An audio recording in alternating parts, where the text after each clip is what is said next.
जी, मेरा नाम पवन यादव।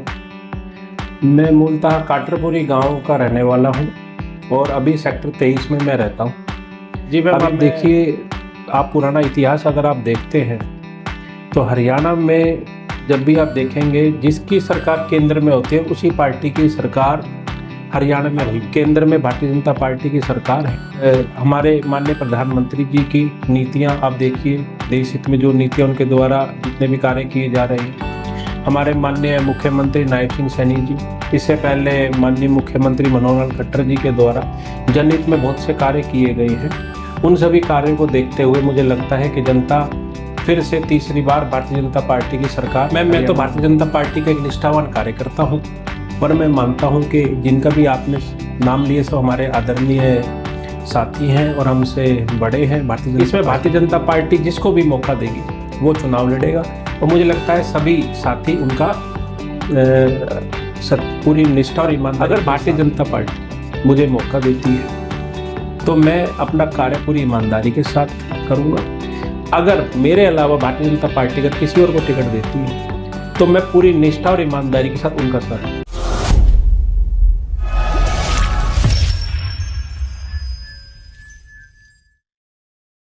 नमस्कार, मैं गीतिका तहलका हरियाणा से।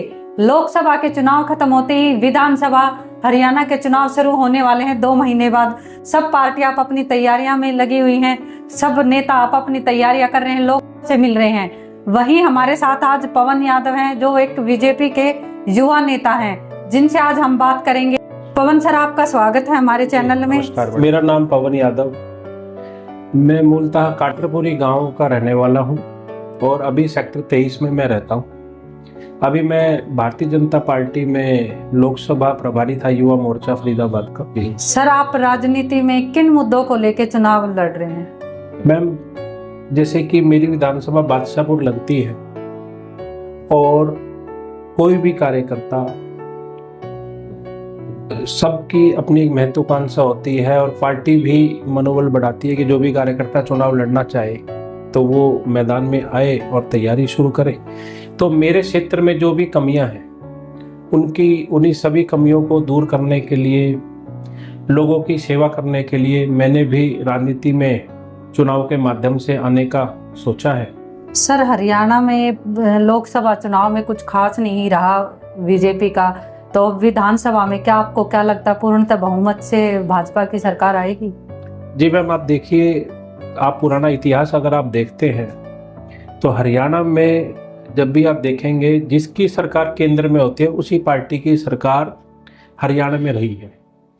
अब केंद्र में भारतीय जनता पार्टी की सरकार है तो जो ट्रेंड हमेशा चलता आया हरियाणा का, मेरे को तो लगता है, और हमारे माननीय प्रधानमंत्री जी की नीतियां आप देखिए, देश हित में जो नीतियां उनके द्वारा जितने भी कार्य किए जा रहे हैं। हमारे माननीय मुख्यमंत्री नायब सिंह सैनी जी, इससे पहले माननीय मुख्यमंत्री मनोहर लाल खट्टर जी के द्वारा जनहित में बहुत से कार्य किए गए हैं। उन सभी कार्यों को देखते हुए मुझे लगता है कि जनता फिर से तीसरी बार भारतीय जनता पार्टी की सरकार हरियाणा में बनाएगी। सर, बादशाहपुर विधानसभा क्षेत्र की बात की जाए तो टिकट की दौड़ में कई नेता हैं। राव नरबीर हैं, आरती राव हैं, मनीष यादव है, प्रोफेसर हंस राज हैं और कमल यादव है। तो आप अपने आप को कितना पूर्णतः समझते हैं इसमें? मैं तो भारतीय जनता पार्टी का एक निष्ठावान कार्यकर्ता हूं, पर मैं मानता हूं कि जिनका भी आपने नाम लिए सब हमारे आदरणीय साथी हैं और हमसे बड़े हैं भारतीय जनता पार्टी के अंदर। भारतीय जनता पार्टी एक परिवार है, इसमें कोई भेदभाव नहीं है, कोई खींचातानी नहीं है। इसमें भारतीय जनता पार्टी जिसको भी मौका देगी वो चुनाव लड़ेगा और मुझे लगता है सभी साथी उनका पूरी निष्ठा और ईमानदारी के साथ देंगे। अगर भारतीय जनता पार्टी मुझे मौका देती है तो मैं अपना कार्य पूरी ईमानदारी के साथ करूंगा। अगर मेरे अलावा भारतीय जनता पार्टी अगर किसी और को टिकट देती है तो मैं पूरी निष्ठा और ईमानदारी के साथ उनका साथ दूंगा। सर, लोगों का कहना है कि कुछ नेता अपनी जेब में टिकट लेके घूमते हैं, आप कितना मानते हैं इस बात को? देखिए मैम, भारतीय जनता पार्टी के अंदर ये कोई व्यक्ति नहीं कह सकता कि मेरी टिकट मेरी जेब के अंदर रखी हुई। आप उदाहरण के तौर पे देखेंगे, अभी राजस्थान में चुनाव हुए तो मुख्यमंत्री किसी ने सोचा भी नहीं था कि श्री भजनलाल शर्मा जी राजस्थान के मुख्यमंत्री बन सकते हैं। आप मध्य प्रदेश का देखते हैं मोहन यादव जी का, आप भारतीय जनता पार्टी का ये ट्रेंड है कि ऊपर वाले ये नजर रखते हैं कि कौन निष्ठावान कार्य करता है और कौन पार्टी के लिए ईमानदारी से कार्य करता है। तो मुझे लगता है कि पार्टी इन सब मापदंडों को देखते हुए टिकट देती है और उन्हें जो अच्छा कार्यकर्ता लगता है उसको वो चुनावी रण में भेजते हैं टिकट देके। सर, आपको क्या लगता है कि बादशाहपुर विधानसभा क्षेत्र का कितना विकास हुआ है, कितना होना बाकी है? देखिए मैम, अब गुड़गांव जो शहर है जिसका नाम अब गुरुग्राम हो चुका है, ये एक आज हाईटेक सिटी के रूप में विकसित हो रहा है शहर। और आप देखेंगे कि हर साल यहाँ पर जनसंख्या बढ़ रही है।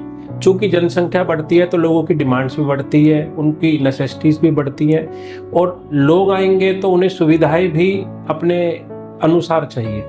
तो इंफ्रास्ट्रक्चर की देखो इम्प्रूवमेंट तो हर बार करना ही पड़ेगा सरकार को, चाहे कोई भी सरकार हो, क्योंकि आबादी बढ़ती है। अब एक परिवार के अंदर मान लो 10 लोग, तो व्यक्ति उनका खाने पीने का सारी व्यवस्था 10 लोगों के हिसाब से करती है। आगे 5 साल बाद अगर परिवार में 15 सदस्य हो गए तो परिवार वालों को 15 लोगों के हिसाब से व्यवस्था करनी पड़ती है। ऐसे ही कोई भी शहर है, आबादी बढ़ती रहती है, जनसंख्या बढ़ती है, तो उसके अनुसार इंफ्रास्ट्रक्चर को तो डेवलप करना ही पड़ेगा।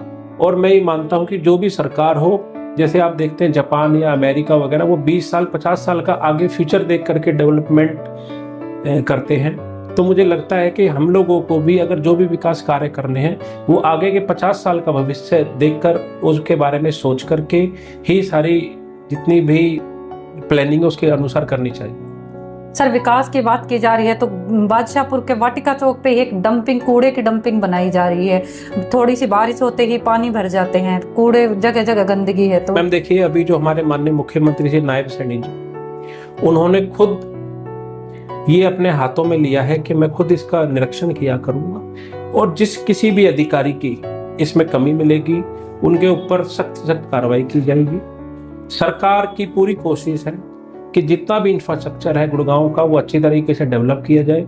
अभी आप देखेंगे कि पहले इकोग्रीन कंपनी के पास टेंडर था जिसको बदल करके एक नई कंपनी को दिया गया है और उनको पूरा इंस्ट्रक्शन दी गई है सरकार के द्वारा कि हमें कोई भी कमी नहीं चाहिए। अगर कोई भी लापरवाही आपके द्वारा या आपके कर्मचारियों के द्वारा सफाई के मामले में बरती जाएगी तो उस कंपनी को भी नहीं बख्शा जाएगा सरकार के द्वारा। सर, अगर भाजपा पार्टी आपको टिकट देती है, जीतने के बाद आप सबसे पहले क्या कार्य करेंगे? मैम अगर देखो मुझे मौका मिलता है तो सबसे पहले तो मैं एक लिस्ट बनाऊंगा कि हमारी जो आबादी है कौन से क्षेत्र में कितनी आबादी है और जो इंफ्रास्ट्रक्चर है वो उस तरीके से डेवलप है कि नहीं है, फिर उसकी पूरी प्लानिंग बना करके कार्य किए जाएंगे। देखिए, हमारे साथ थे पवन यादव जो कि बीजेपी के एक युवा नेता हैं।